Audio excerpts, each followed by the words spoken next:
Hey guys, what's up? We are back with some more reactions after dark, and of course, today we're going to be watching The Darkest Moments in TV History 7, obviously by Nick Crowley.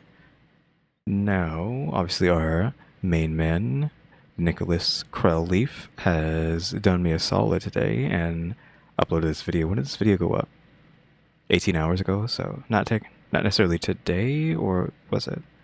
Yeah, no, because yeah, he uploaded it last night. It's the morning right now. It's 10 a.m. my time on the 30th. So if you're watching this on the 30th, this is the same day. But yeah, doing me a solid because I didn't know what to do. Having an existential crisis on what to watch today. I mean, I had two videos, but it's like they're too long, and I didn't want to do anything too long. But like just getting a new Nick Crowley video kind of solved that issue. Though I know we didn't do anything yesterday. Now we're doing a Nick Crowley today. Video today, and then tomorrow I said I was going to possibly do like 3 back-to-back Nuke's Top 5 videos live. So that means we're kind of not getting Stephanie content for a while, but I mean, come on.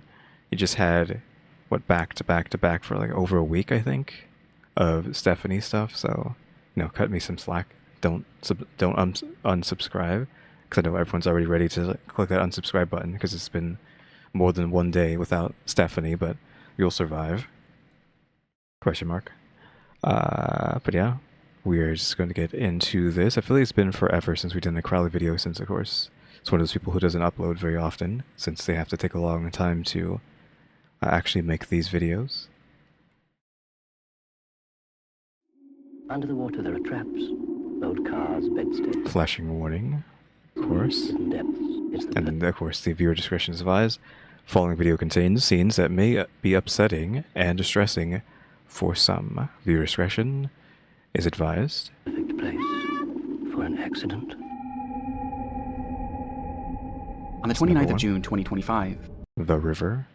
a group of teenagers ventured into the Miriam River in Bacabal, Brazil, for a quick morning swim. But after several minutes in the water, the group started to realize that one of its members, 13-year-old Raisa, was no longer beside them. Okay, so how is this going to get recorded? Is this going to be posted to television? Because this is in TV history. So how are we getting this footage if it's not being reported by, like, news? After calling out her name and searching the surrounding area, the realization set in.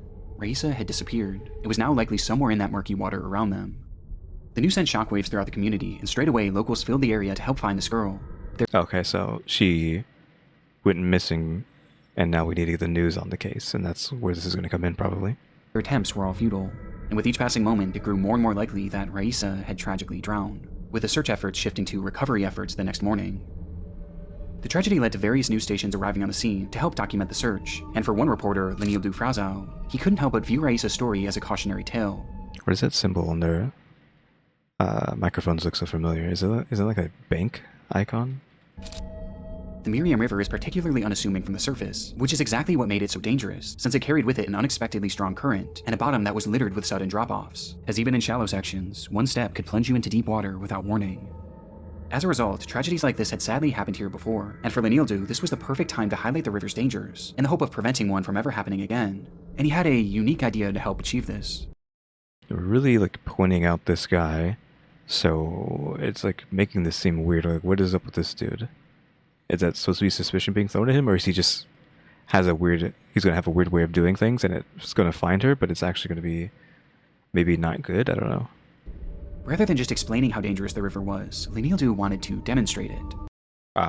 So not only is she going to lose her life, he's going to lose his, because he's doing something weird. And so he began to take off his shoes and his pants before entering the water, with his microphone in his hand. Foi justamente aqui, pessoal. Nós vamos entrar agora na água aqui para mostrar para vocês. I probably should be reading this. Is he just going to step foot into the water and just, like, sink to the bottom and never be seen again? Entering the water, with his microphone in his hand. It was right here, guys. Justamente aqui, pessoal. Nós vamos entrar agora We're going to get into the water here now na água aqui para mostrar para vocês. to show you the place. O local. Look, we can already see that. Olha, a gente já vê que aqui Here the water is very strong a água é muito forte, ó. E vai descendo, ó. and goes down. Vixe, Maria, Oh my gosh. Come down here, okay? vai descendo aqui, viu? Ó. Look. The camera rolled as he waded into the river, at first going just to the depths of his knees, before the riverbed began to drop beneath him, sending the water all the way up to his chest. I feel like, okay, you need to stop at this point. Like, what are you doing? Então, pessoal, e aí So, guys, there's still the current. ainda tem a correnteza. Aqui já, olha, ó, passinho pra frente. One step forward, the water is already there. I feel like he's already being pushed. Like, hello, can you stop? Get out of the water already. Your point's been made. Stop. A água já tá praticamente. Practically covering me. And all while this happened, he spoke to the viewers at home about how unsafe this area could be, especially for unattended children who weren't strong swimmers. But even with most of his body now submerged, he wanted to take it even further in order to prove his point. And so he continued wading towards the center of the river.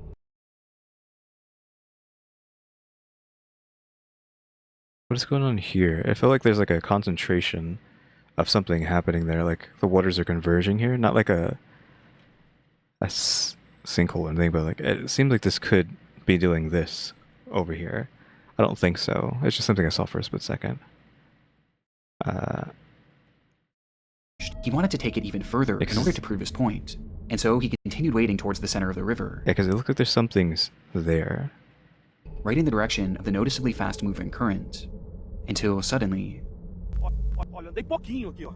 I walk just a little, and the water is already above my chest. Pra você ver a situação. Look at the Se eu andar situation. pouquinho aqui, If I walk a little what? I feel like do we want to watch this man just disappear forever? pouquinho aqui, ó. A água já tá And the water is already above my acima do chest. meu peito. Pra você ver Look at the a situation. situação. Se eu andar pouquinho aqui, If I walk a little more here, deixa eu ver aqui. let me see. Like, do y'all have any rescue teams here? I don't think so. I think it's just the news reporting on what happened. I don't think the actual rescue people are here. Ó, vou andar mais. I'll walk further. Ó, Look at the depth here. ó a fundura aqui, ó. Ui. Oh, what happens? Okay, he didn't sink. Something touched him. Okay, so he's not gonna die. Thank God. But did someone's, body touch him? Get Leonardo hurt? physically recoiled and let out a loud yell. He stood there for a moment, anxiously glaring into the water, before telling his crew, I think there's something Like there's something down here in the water. down here underwater. Whatever he had touched in those murky depths didn't seem natural, with Leonardo describing it as being soft. And quickly, he made his way back to the shore where he further explained why he was so shaken by the ordeal, admitting that what he stepped on felt like an arm. This is the exact moment that many believe Raisa was found, as just moments later, several locals would retrace Leonardo's steps and discover the 13-year-old's body in the same exact location. Why do they have a coffin already? That's how they're going to get her out of there, in a coffin already? Raisa had died from an accidental drowning, as she wasn't a strong swimmer, and had likely fallen into the deep water where she was held down by the current. The exact conditions that Leonardo had been warning the viewers about, when he unknowingly stepped on her corpse, with the entire ordeal culminating into what can only be described as one of the darkest moments in television history. How far lengths have you gone to find these plants? I always love these little mic drops, essentially. They just love them. Though, yeah, pretty messed up again. Though I was like, I do not want to watch this guy get swept away and, drowned. Thankfully, that's not what just happened here, though. Someone did end up, dying, unfortunately. At least they were found quickly, I guess. Seems alright, but I don't. You know what? Take it already. Oh, Darkest Moment 7. They're like a 7. What? We're not on 7. We're on number 2. There's only 4 things, and that was number 1, so this next one's 2, then 3, then 4, yeah. Individually, they're just Assuming like the you and me, cuts are but together correct. they are a source of endless fascination. And we'll conduct a rigorous scientific experiment into twin telepathy. Yeah, number 2.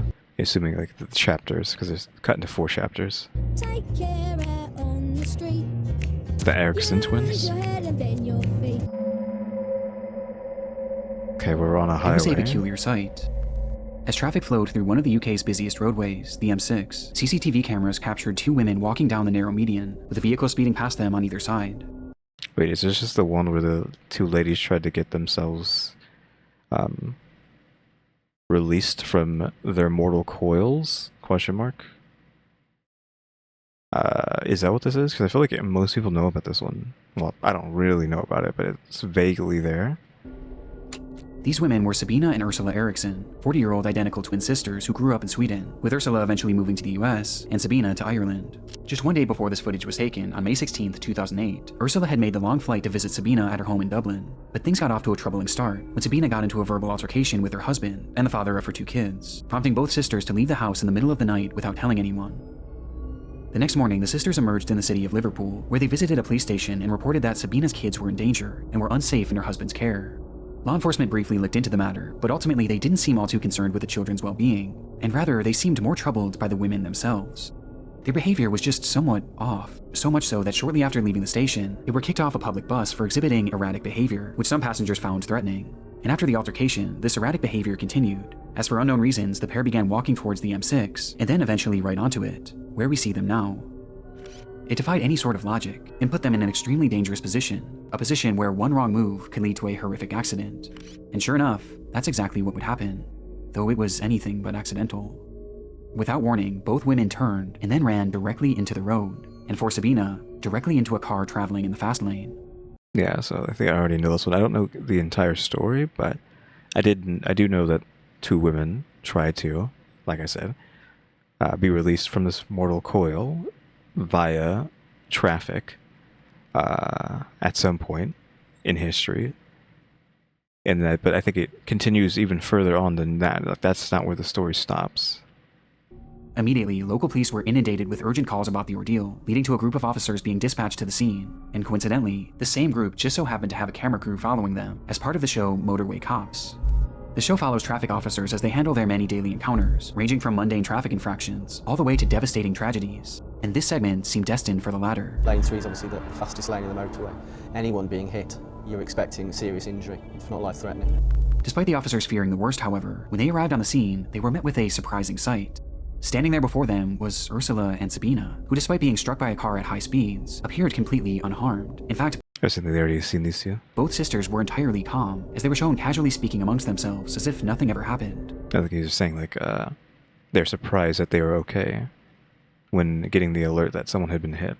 It was a miracle, and as the officers began trying to piece together the cause of this whole ordeal, everyone at the scene began to breathe a collective sigh of relief.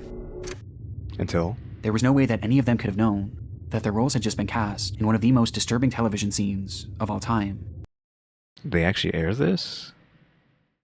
Was this live, or did they actually be like, okay, this is too crazy not to air? We need to get those views, those ratings on TV. Is that what's going on there? Yeah, like just immediately, oh, we're fine. Go try it again right in front of the cops. Right, what we've got is they were in the central res. They were trying to cross the Bravo. So as we approached, they hadn't seen us, Mother. The red one got knocked down by the red car over there. I've got an ambulance en route for it. Right. She seems all right. This was weird earlier because we had like where's the other camera? Because we were pretty close to this guy, and I think this is the same, like what's going on here in the background, the same, like he got like really closer. I don't know if he's like looking at if she had any injuries or what, but he got weirdly in her personal space. Right, but I'm not a doctor. She has been knocked down. Is she the one that's fixing? Yeah, she drops her bag and then tries to get ran over again. Yes, the other one. Yes. The other one, she got... Without a single word being spoken, Ursula dashed into the middle of oncoming traffic and directly into the path of a massive truck traveling at over 60 miles per hour. It happened in a literal instant. There was hardly any chance to react, and before anyone could even begin to process what they had just witnessed. Yeah, unfortunately, he couldn't get a hold of her. I feel like he maybe could have tried harder, but he just had a jacket. But it's just the jacket was too slippery, and he didn't want to get hit himself, so he didn't make a further attempt to stop her. Sabina would also run into the road. Yeah, see, he just backs up and just watches. Not after her sister, but rather straight into the path of an oncoming Volkswagen. The other one, she's gonna run it. Oh no! Mike Alpha, we need ambulance. Senior officers to the scene. We've got 2 possible fatals. Within just seconds, this completely calm scene had turned to utter chaos, and both women were now lying on the pavement. Miraculously, they both were still alive. Sabina was stable but knocked unconscious, while Ursula was in rough shape. Her legs had been pulverized by the truck, with paramedics describing them as looking as if they had exploded. And while she lay there on the pavement, she was wide awake and experiencing everything. Within seconds of receiving medical attention, Ursula began to cry out. But strangely, it wasn't in pain. Rather, she was yelling at the paramedics, cursing, and even attacking them for trying to help her. Yeah, so they're trying to, again, get out of here, so they're kind of just in the way of that. Calm down. Calm down. Mine's very aggressive, spitting at me. Shouting things like, I recognize you. I know you're not real. Come on, you. Are they having a, is this supposed to be, I don't know if this is supposed to be one of the scenarios where we have shared psychosis? Is that what this is called? Is this like that why this is so famous? Because they're having a shared delusion, shared psychosis or something?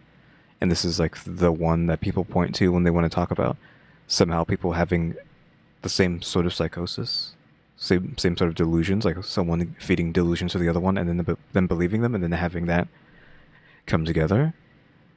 Is that why I know what this is? Question mark. Also, she was like swearing pretty heavily there.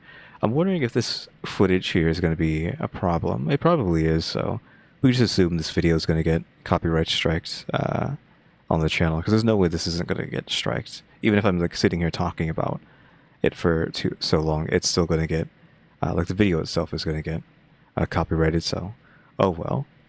I mean, that's what you got to accept or assume when we're dealing with TV stuff, right? Hit your head, calm down. We are the police. We are the police. It was clear that she was suffering from some sort of delusion, but while officers had their hands full trying to subdue her, things were about to get even more hectic. Yeah, because the other sister isn't too wounded, but you'd assume traffic is blocked off now because they're in the middle of the road, so someone's probably blocking traffic. Now, is she going to get up, fight these two off? Who even is this woman here, though? Like, who are you?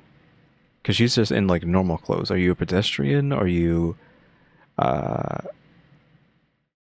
paramedic, but you're just wearing normal clothes? Maybe they call you in because you're off duty, but, like, hey, we got a big problem. And they're like, okay, I'm coming. Like, who is this person? I mean, I'm assuming that she's going to get up, fight them off, and then jump to the other side, because I feel like I've seen that before. Like, them, like, someone jumping over the middle of the median, or whatever you want to call the, why can't I remember what they're called? Not the fences, the blockades in the middle of the road there, the median, and then jumping over that into the other lane and trying to get ran over. As Sabina started to regain consciousness. Okay, so she just got knocked out. She had been brutally struck by a car, as evidenced by the damage to the vehicle itself. Oof. But like Ursula, she also appeared almost entirely unfazed. Well, Ursula does have both of her legs probably destroyed, but As she stood up and began to scream to her sister, they're going to steal your organs. "They're going to steal your organs." One of the officers tried to hold her back, but Sabina... Like, what's the point? Like, they're going to steal your organs? Oh, you're trying to, like, delete. So why are you scared of them taking your organs? As soon as you delete, like self-delete, they're going to have access to your organs if they really wanted to do that. But, I mean, they're having, obviously, delusion, right? They're having psychosis. Sabina resisted. Can we get someone helping this lady? I think that Jack is going to roll off, too. Like, can someone help this other woman? This other police officer? Hello? Can we get a double? Where's the person who was in casual wear? Like, where did she go? Hello? Help this woman. Ah, of course she Eventually slipped shoving the on woman the... to the ground, before once again taking off into oncoming traffic. Like, why did you not... Okay, they're kind of acting kind of weird for me, though. Like, she slipped on the rain, because I'm assuming it's kind of slick. But earlier, when he let her go, like, he made an attempt, but... Like, I don't know, maybe he didn't know how to react fast enough, but I feel like I don't know why he didn't try harder. That sounds crazy, but it just feels like he could have tried harder. I'm not blaming them for what's going on. It's obviously these women's fault, but the attempt there just felt not with his whole heart, and even like this was a bit weird. Not like Back, okay, but Sabina resisted. so she's trying the jacket. is messing up. She slips on the wet grounds. Eventually She shoving does the get up pretty quickly, but she's not. Maybe she's shook from the fall, but she's looking in front of her instead of like at the woman. Like, why aren't you looking at the woman as you're getting up? woman to the ground before once again Doesn't look at her. Just still doesn't look at her. Looks to her team. I'm guessing she's like asking for help, but like I feel like she should be staring at this woman the entire time this is happening, getting up, trying to get her, and then yelling for her team to help. Not like stopping, looking for someone to help, seeing that they're coming to help, then turn around and then go after her. taking off into oncoming traffic. Yeah, so she's confirming like, okay, is someone coming? Okay, someone's coming. Okay, now we can go try again. When I feel like she should have been like just on this woman the entire time. No! Stay! Stay there, calm down, calm down, calm down! Thankfully, this time the cars managed to avoid her, but Okay, yeah, like there's no one's gonna be hitting her at that speed. it would take 6 officers to finally restrain her, and even with that many people, it was still a struggle, as her strength was unlike anything that they had seen in a woman her size. And with Sabina now subdued, the chaos was finally over. In the following moments, Ursula was airlifted to a local hospital where she underwent an extensive, yet successful emergency surgery, while Sabina was shockingly found to have no injuries, which allowed her to be discharged into police custody after just 5 hours, where she was promptly arrested and sentenced to 1 day in prison for assaulting an officer. Wow, only 1 day. That's interesting. I mean, did she assault the officer? The officer slipped. If we're talking about her, she slipped on the grounds because it was wet. As well as trespassing on the motorway. And with both women now safe, one question burned at the forefront of everyone's minds. So weird that like assaulting an officer is like what, 1 day in over there, wherever this is. Like 1 day? Isn't that a federal crime over here? But over there, it's just like, oh, you get 1 day in prison. Why had the Erickson twins done this? Well, the immediate theory was that this was all the result of drug use. But surprisingly, when given toxicology tests, no drugs or alcohol would be found in either of their systems. They were entirely sober during this ordeal, which left only one plausible theory, that this was all the result of some sort of mental breakdown, with both women somehow experiencing its effects at the same time. Today, this case is used as one of the most glaring examples of a psychological disorder known as folie à deux, in which one person's Folie à deux? I haven't heard that. Like folie à deux? suffering from delusions transmits said delusions onto a different person, leading to both people experiencing the same misconstrued version of reality. I thought it was supposed to be shared psychosis. Maybe I'm just crazy. I don't know what I'm talking about. And while this is only a theory, it's clear that regardless of the how or why, these women were extremely mentally unwell during this event. In fact, during the TV program, an officer even mentioned that this could be a 136. Yeah. Is she under arrest at the moment? Well, 136 if she is. Which is a code that allows law enforcement to hold people on account of their mental health to assure that they're safe to return to the public. But shockingly, not only did this never happen, but Sabina was released without ever being given a mental health assessment.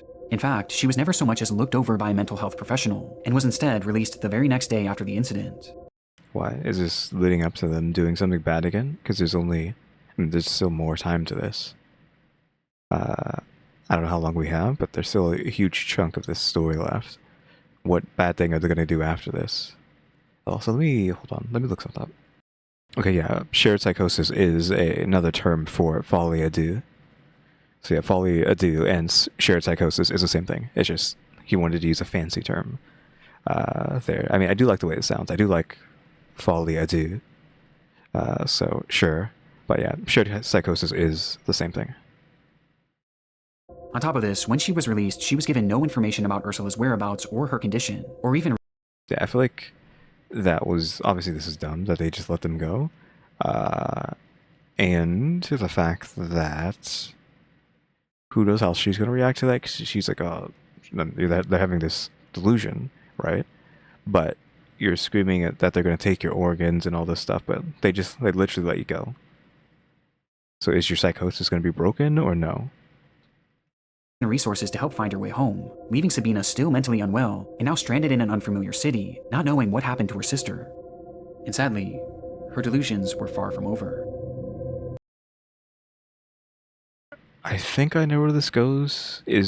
Does the husband pay for this? Question mark. If that's what's gonna happen. Because again, like I do vaguely know about the story, but I feel like that's where this is gonna go. Is the husband's gonna pay for the police not really handling this properly? As she left the police station on the 19th of May, Sabina had nowhere to go, and so she began to wander, carrying her belongings in the same evidence bag that the police had given her earlier that day. Eventually, she would happen across 2 men walking their dogs, and as she stopped to pet them, Sabina asked the owners where the nearest hotel was. But seemingly recognizing that the woman wasn't well, one of the men, Glenn Hollenshed, offered to have her stay at his place, to which Sabina happily obliged. But Okay, weird. It was weird on his side too, though. And it's just because he's like, oh well, something's wrong with her. I need to not let her just get sent to a hotel or something. But still weird. But I think he's going to pay for this potential generosity. once inside Hollenshed's home, Sabina Because I thought it was going to be the husband, but maybe it's just this random stranger who's getting punished for them letting her go. offered to have her stay at his place, to which Sabina happily obliged. But once inside Hollenshed's home, Sabina began acting extremely paranoid, checking the windows constantly and believing that her cigarettes had been poisoned. Despite this though, Hollenshed was patient, and he helped her make calls around the area to track down Ursula, while making sure that Sabina was eating and drinking. The following day, Hollenshed was preparing dinner for Sabina when he stepped out of the house to ask his neighbor for tea. But just minutes after returning home with the bags, he would once again step out of the house, only this time, he was completely covered in blood, as he stumbled and screamed, "She stabbed me." As he collapsed to the ground, the neighbor rushed over to try and help, but the damage was already done. Hollenshed would let out one final soft whisper, saying, "Look after my dog for me," before breathing his final breath. Oof. It's kind of messed up. Not even like mad at her or anything. It's just, man, look after my dog. For unknown reasons, in that house, Sabina had stabbed Glenn Hollenshed, and by the time law enforcement arrived, she was long gone, having fled the house with a hammer in her hand, which she used to strike her head repeatedly as she mumbled incoherently and walked down the sidewalk. Eventually, a man passing by tried to intervene, but Sabina immediately attacked, brandishing a roof tile that she had hidden in her pocket and using it How did she hit a roof tile? to strike him on the head, nearly knocking him unconscious. It would take several minutes for police to finally catch up with her, but just like the day prior, she took off, leading to a chase that ended with Sabina being surrounded on a 40-foot tall bridge that passed over a highway. She gonna jump? I could have sworn this ended like with the husband being deleted, but I'm guessing no, it's just it was a stranger that she unfortunately took out, and now she's possibly going to jump? Question mark. And recognizing that there was nowhere left for her to go, she jumped. Yeah. Somehow, Sabina would cheat death once again, and despite suffering 2 broken ankles and a skull fracture, she was alive. Okay, guys, you gotta stop goofing. I know where this is, I assume the UK. I know the UK police are like a laughing stock. I know that's supposed to be a thing. They're made fun of, but like, come on, guys. You gotta do something. She literally tried to be released twice, and she's still alive. You gotta make sure that doesn't happen a third time.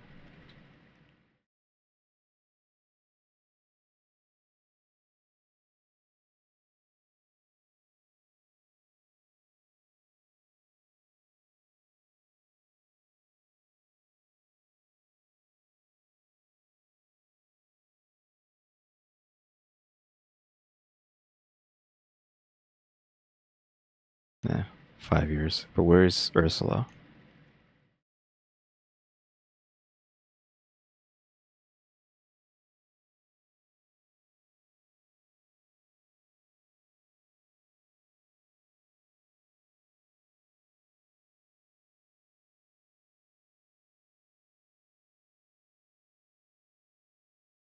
Yeah, I mean, because it makes him look like incompetent. Though, if they had the guts, I feel like the show would be like, no, like this show isn't to strictly glorify y'all. Like if y'all make a mistake, like it should be kept in. So I would hope that they would not give in and be like, nah, I mean y'all goofed and like we're keeping it in. Y'all shouldn't have goofed. I mean we can see the footage here, so someone still has it and is sharing it.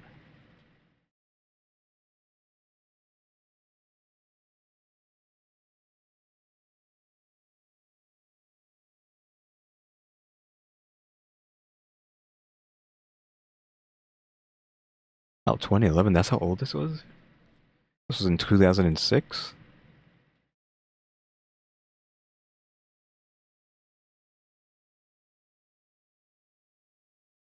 Can maybe assume they're just, again, the new way I'm saying it, they released themselves from this mortal coil.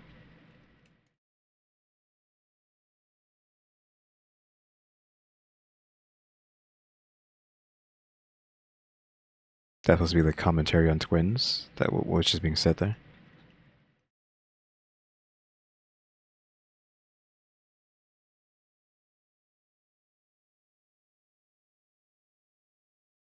What is this one called?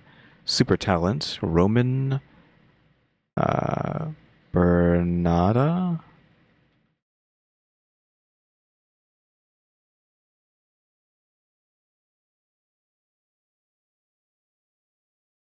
Okay, so this is relatively new.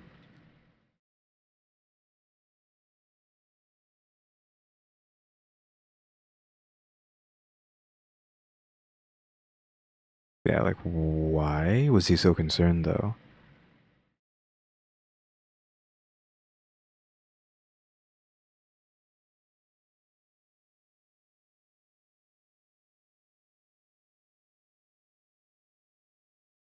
Okay, so,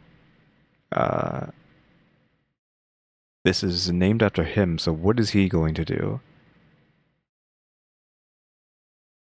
And is this broadcast live? I would hope it'd be on like a delay long enough for them to cut. If something bad happens. That seems like that should just be natural for television, to just have it delayed by 5-10 minutes so you can actually be like, okay, cut the feed, don't let that go through.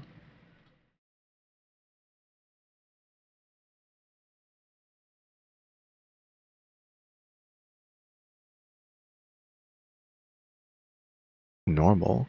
We have a potential pro soccer player and a woman who is a, let's just say, pro violinist, but also a medical professional, and also other glaring things.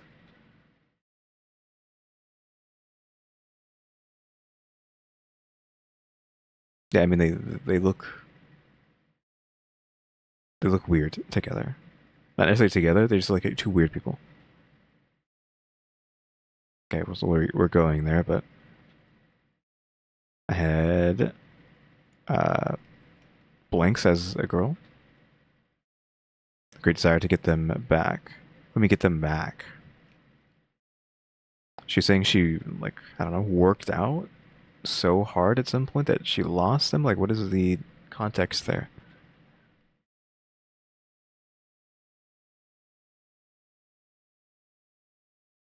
I feel I really have that contact with the living God.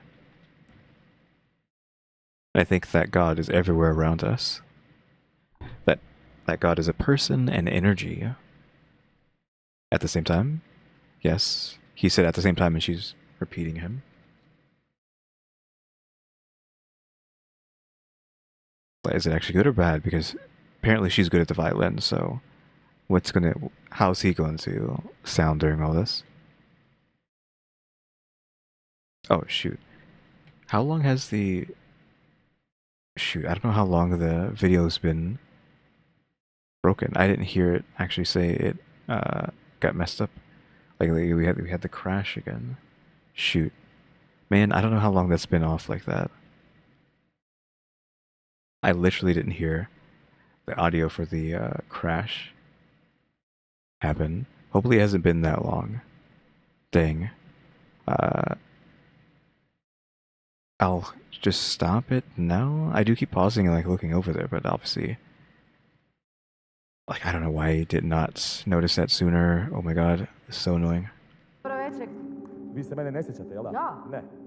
Hold on. I need to just go back a bit. But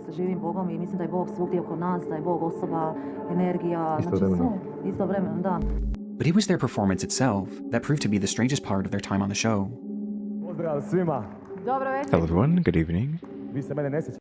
Don't you remember me? Oh. Uh-oh. No, that's not good. Well, looks like he's gonna sing, so maybe he's not going to do anything crazy yet.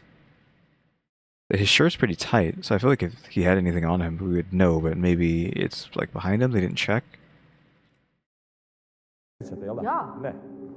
Me? It was many years ago.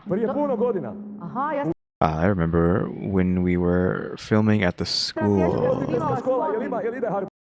Is the hardware working? I apologize, but I really have to ask you this. Roman's introduction was fairly uncomfortable, as he made mention of a time that he had met one of the judges years before, who clearly had no recollection of the encounter. Yeah, he's also kind of being mean with like as a hardware working. Which seemed to frustrate him, as his demeanor quickly became hostile. What is your talent? What did you come to introduce yourself with? I don't have any talent. So what did you come for? Work? The show is called Super Talent, my friends. I love it, don't worry. Hello. Take it easy. Take it easy. I think we'll have the floor here after all. Leading to Roman receiving his first X before he even sang a single note. A colleague asked what your talent is, and our show is called Super Talent. And you claim you have no talent. Then I asked you what you came for. Work? Okay, thank you. It was a rough start for the couple, and by the time they did get to perform, things only got worse. And now, the end is near, and so I face the final curtain.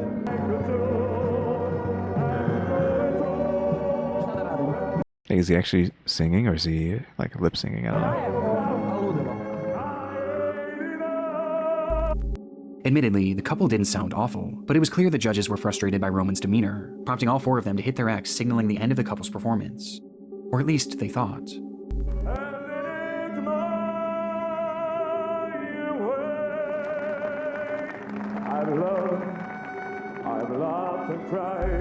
As the two just kept on performing, playing over the sounds of the judges shouting their name and the deafening silence from the crowd. Okay.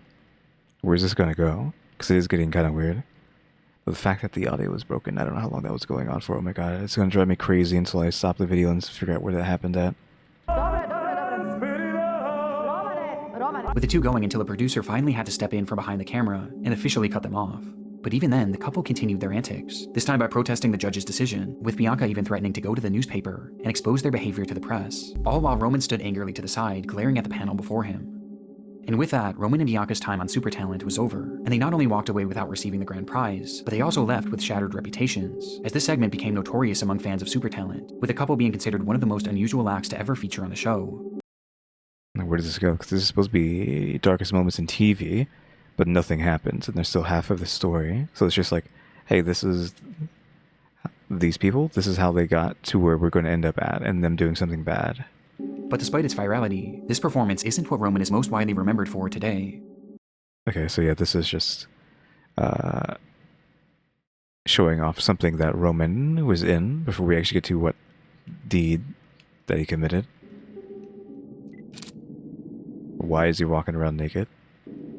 On February 6th, 2022, residents in Rijeka, Croatia were met with the sight of a fully nude man wandering the city streets. It was Roman Bernata, and while most stared on in amusement, laughing to themselves and snapping photos, what they were witnessing was actually one of the most disturbing events the city had ever seen. After his disastrous performance just 1 year prior, Roman continued to pursue a career in singing, taking every opportunity he could to share his music with the world, often joining Bianca on her YouTube channel, and singing on the streets for tips, where he actually made a decent amount of money, though because of his notorious television moment, he would often be harassed and even have the money he earned stolen from him. One day, while performing outside of a local soup kitchen, he was introduced to a woman named Danica Krevich, a 67-year-old who relied on the soup kitchen for consistent meals. Okay, so is he kind of conflicting there, right? You're at a soup kitchen, which is food for people who can't afford food. Free meals, right? You're performing at this place, so are you doing this as entertainment for these people, or are you doing it to peddle money at a place where people don't have money? Question mark. So like, I can't tell if this is a good thing or a bad thing that he's doing. And after hearing Roman sing, she became a legitimate fan of his music, leading to the two striking up a friendship. And despite Danica not having much, she offered to take Roman to a local coffee shop on February 6th, 2022, where she treated him to a warm cup of tea on a cold winter day. Okay. Where's this gonna go? Because we do have a woman inserting herself into his life, but he already has a wife and child. Also, just remembered they had a child watching what was happening there. just watching their parents being embarrassed on television, and subsequently whatever's Roman's going to end up doing here, that child's going to have to live with. And so the two sat inside a restaurant called the Cafe Pin, with everything seeming completely normal, until a server noticed that Roman started to look almost sickly, like he could barely keep himself upright, as his body What happens? was starting to slump over the table, his eyes barely open. This woman drug him. I wasn't expecting, like, it kind of seemed like the woman might do something to him, but is that what's happening here? Did she drug him? Like, why would she drug him? The server rushed over to help, but Roman recoiled and shouted, "Just try calling the police on me." And so, not wanting to escalate things, the server left, only returning later to drop off their check, which is when Roman's behavior took an even more drastic turn. He began feeling around his pants pocket for his wallet, before looking desperately around the table, but there was no sign of it. And so he grabbed Darnika's bag and rifled through it, before yelling, "You snake, you whore, where's my wallet?" But when he still couldn't find it in Darnika's bag, his anger turned to violence, as he stood up and rushed Darnika, grabbing her by the head and shaking her, screaming in her face, accusing her of being a thief. Okay, maybe she didn't do anything. Maybe there's just something wrong with him? This time, multiple people inside the cafe rushed over to hold him back, but Roman was too strong, I mean, he does look like he is pretty strong. too angry, and with seemingly no effort at all, he pushed everyone away, completely unfazed by their attempts. In that moment, no one could have stopped Roman. Darnika was entirely helpless, and so the crowd inside the cafe watched as Roman grabbed her by the neck and dragged her behind the bar, and then proceeded to kick, then stomp, and then jump directly on her, over and over again, each time landing on her head. It was a rage so demented that he actually began to smile, a wide manic grin, as he jumped and chanted, "Whore, witch, die." After what felt like an eternity, Roman stopped, before sprinting out of the restaurant, leaving Darnika entirely unrecognizable and dead on the floor. The same floor where, just feet away, Roman's wallet lay, having innocently fallen out of his pocket shortly before. Okay, so something just happened to him to act like that. Was he just taking drugs, or what? Like, what? Why did he do that? Because I thought, oh, maybe she did drug him, but I don't think that was the case. I think, what happened to him? Outside, Roman removed his blood-soaked clothes and walked completely naked into the city center, much to the amusement of the passerbys who had no idea what he had just done, Can we stop until showing eventually that? he made his way into a nearby police station and blankly stated, "I am not well." Okay, well, I mean, at least he knows. This sentiment was true in so many regards. Roman hadn't been well for quite a long time. Since a young age, it's believed he had dealt with undiagnosed schizophrenia that had led to uncontrollable anger issues, before developing an alcohol and substance abuse problem that only exacerbated his symptoms. Okay, drugs as well. And by the time he was an adult, Roman became so delusional that he believed he was a disciple sent from God to touch the world with his music, something that he eventually convinced Bianca of as well. What, we got shared delusion again? Folly de... What is it? I've already forgotten. Folly... I was assuming like Folly de... do, but I don't know. So in their Super Talent episode, when Bianca mentioned their love for a living God that walked the earth, she was likely referencing Roman. Ali ja osjetim, stvarno imam taj kontakt sa živim Bogom i mislim da je Bog svugdje oko nas, da je Bog osoba, energija, znači istovremeno, da. Roman was severely unwell, and no one in his life was keeping him in check. In fact, those closest with him were only feeding his delusions, with all of his issues coming to a head on the day of the incident. And when he realized his wallet was gone, Roman rushed to assume that Darnika was the one who robbed him, perhaps as a result of having his money stolen frequently on the streets. But the sad reality was, in a sea of people trying to exploit and mock Roman, Darnika was one of the few who actually truly cared about him and legitimately believed in his talents. And yet, he killed her in one of the most evil ways imaginable, all over a simple misunderstanding that was entirely his fault. In the end, Roman Bernardo was deemed unfit to stand trial and was never sentenced to serve any jail time, instead being given a 40-year sentence in a mental health facility, where he's 40? since been described as a model patient, with his good behavior awarding him the opportunity to leave the facility for days at a time for therapeutic purposes. Oh, just hard stop there.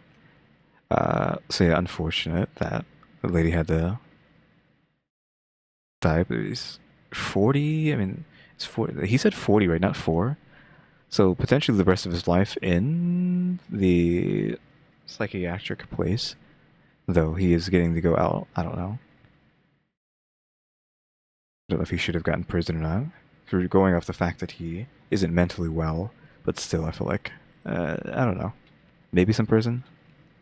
Nature is king here. Man can only watch and be humble. There's nothing out there. It's your imagination.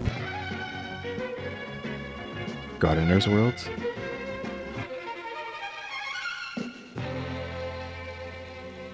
Is that what this is? Gardener's World, Rod and Rachel Saunders. It was the start of yet another adventure for the crew of the television show Gardener's World.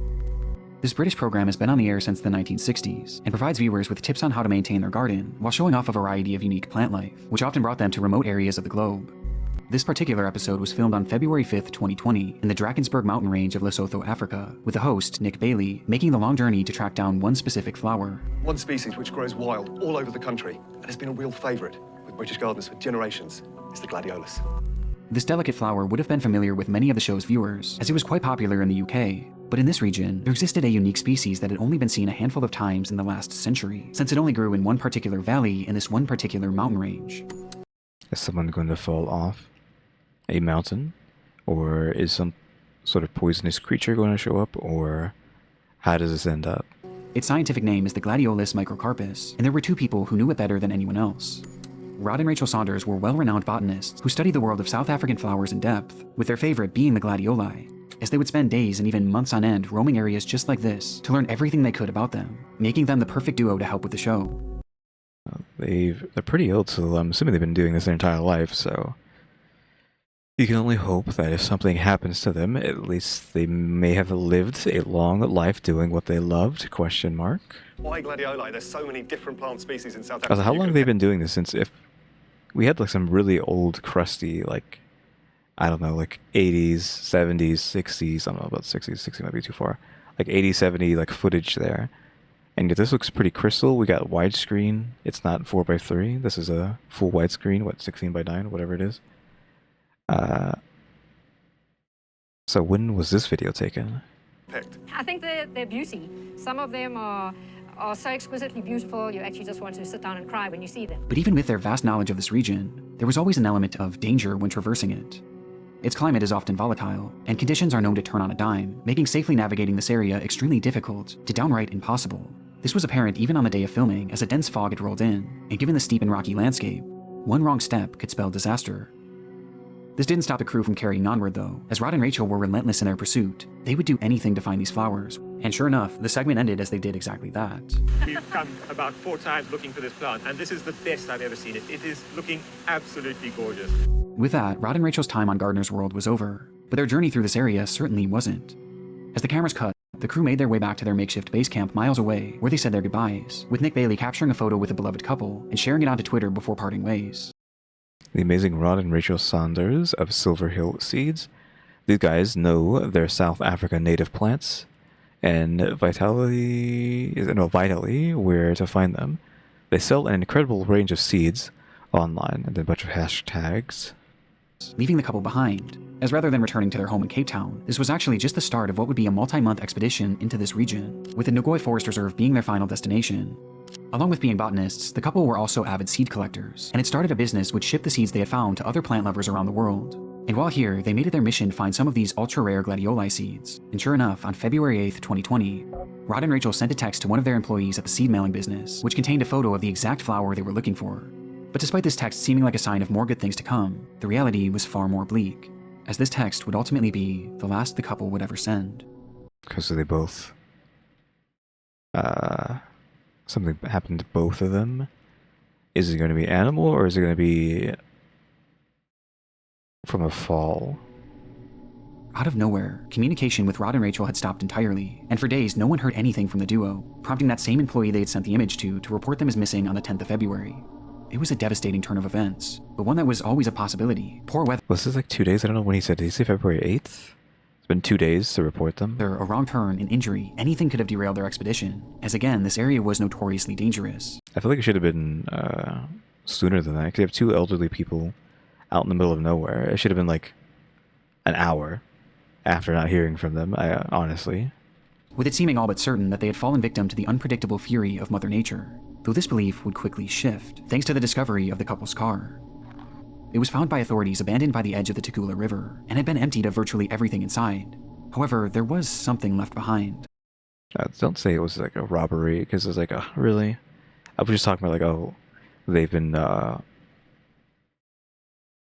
you know, potentially doing what they loved their entire life, and have lived presumably for a long time. Though the lady actually has really nice hair, honestly, for however old she is. I mean, I don't know how old she is. I mean, she seems like she's a senior citizen, but that hair is looking pretty good. Though, again, really don't tell me they got robbed. I mean, why would they lose a car, though, if they're going to get robbed? But still. As in the trunk, authorities would find a massive pool of blood. Really? I don't see anything. I mean, I don't see... I mean, it's censored, but it doesn't look like there's blood. I don't know what that's... I don't know what this is. It almost seems like it's a note that's left behind or something, but... Blood that belonged to Rachel. Okay, Rachel. Just days after filming, Rod and Rachel were making their way towards the Nagoy Forest Reserve, growing more and more excited by the discoveries they were making, oblivious to the fact that in the woods around them, they were being watched. Okay, animal. Is it an animal? Because it doesn't make sense if all their stuff is taken if it wasn't an animal. Hunted even. And not by an animal, but rather by a man. Like, really? This long, arguably beautiful life dead or over because of a thief, a criminal. His name was Saifandine Aslam Delvicio, a local of the area that the couple was traversing, and on February 9th, he allegedly The couple would be a good hunt. Sent a text to his wife, Bibi Patel, telling her that he had found a good target, and that he... Really? His wife's in on it too? I feel like you better arrest her. If he's comfortable saying this kind of stuff to her, like what kind of bad stuff she's doing? He was now in pursuit, with said target being Rod and Rachel. Later that night, the couple made their camp and began to drift off in their tent, while Delvicio allegedly watched on, and once he was certain that they had fallen asleep, he made his move, approaching the tent, then tearing it open, and then standing above the couple. In the following moments, Rod and Rachel would be brutally bludgeoned to death before they could even react, as they lay helplessly, still inside their sleeping bags. Text messages indicate that Delvicio then enlisted the help of his wife Bibi, as well as his friend Musa Jackson, to help discard the bodies. It is very It's very important. The body of the victim is never found. All three of them dead. Like, I'm just like full, like no benefit of doubt. Death penalty. End of discussion. Period. Next. I mean, this is the last video, but like, death penalty. You killed this elderly couple who were just out here living their life. Bye. Bye. Did the help of his wife Bibi, as well as his friend Musa Jackson, to help discard the bodies, using the couple's own car to transport them to the one place they were certain they would never be found. The Tagula River, as there was something about this stretch of water that they believed would make these bodies impossible to find. Crocodiles. Oh, crocs. And so they pulled up to the banks of the river as the crocodiles quietly watched on from a distance and dumped the bodies of Rod and Rachel into the water, where they were immediately devoured. Like, even if I wasn't like on board, it's like, okay, just get rid of these three for doing this, feeding them to the crocs. Now, like, just, no, goodbye. Can we death penalty, please? They thought it was the perfect plan. However, it thankfully failed to work as well as they had hoped, as in the following weeks, fishermen would happen upon both of the corpses, or at least what remained of them, as they were in such bad shape that it would take nearly 2 full months for them to be identified. As for why this attack happened, we still don't fully know, as the... How did they even find them? Like, seeing as though they got given to the crocs. I'm guessing just because maybe their, I don't know, fingerprints, DNA, etc. was found in their car, obviously, and they found their car and it was emptied, so it wouldn't really make sense for them to just be the crocs got him, and yet their car is driven out in the middle of nowhere with nothing inside of it. The trial is still ongoing, with Delvicio proclaiming his innocence. What do you mean, like, still ongoing? Isn't this, like,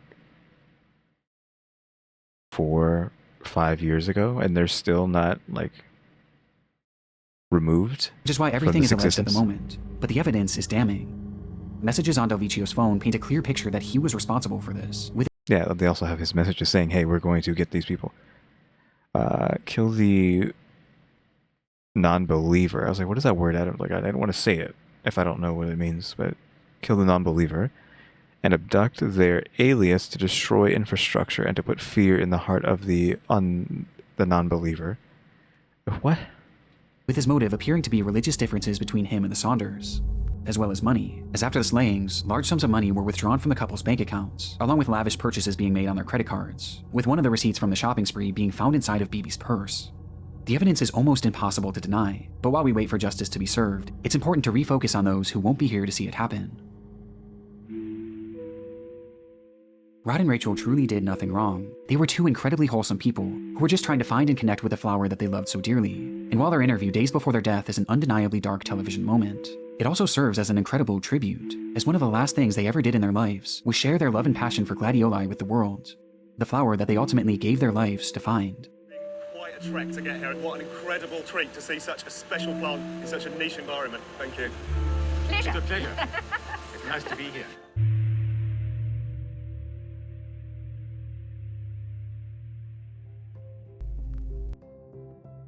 Of course, that is the end of that video. Again, like, these three, get them out of here. Release them from this mortal coil, as I keep saying. Because, oof, like, absolutely not. On that one. Like, that's just too messed up, honestly. But yeah, that is the darkest moments in TV history. So, what did we have? We had the river, which almost watched this guy not make it, but thankfully they did find the girl in that, just accidentally. These two, unfortunately, police didn't like do their job completely correctly, and it ended up with someone dying,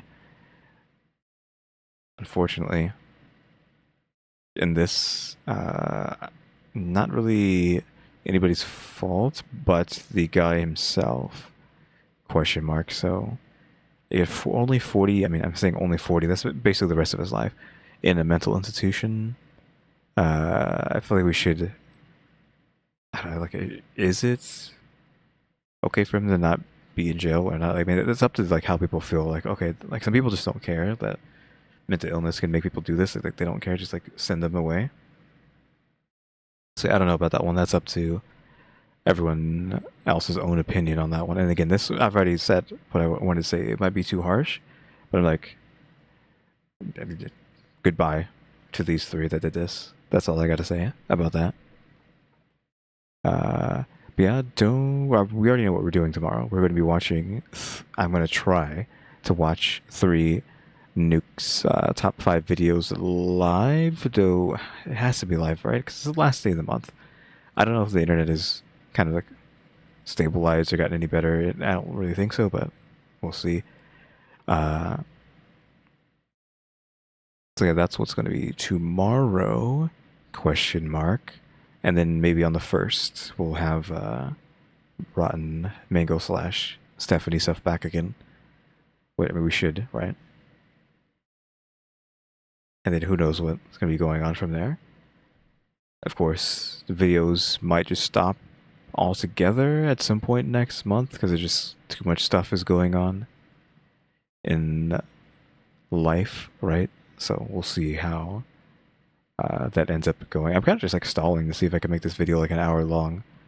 I mean, it only needed to be about 51 minutes because, again, the video's sped up on my end, so I try to like at least talk for twice the length, and that ends up adding up to about 51 minutes.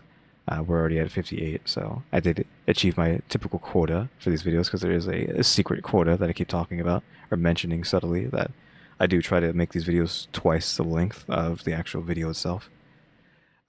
So we've already achieved that, but we can like try to squeeze out up to an hour. I mean, it's worse on my end because it's going to take me longer to upload this, but still. We can just sit here and like just listen to me talk about nothing for under like 30 seconds because I think the outro is actually like 30 seconds or something. Yeah, I don't think I really have anything to say though.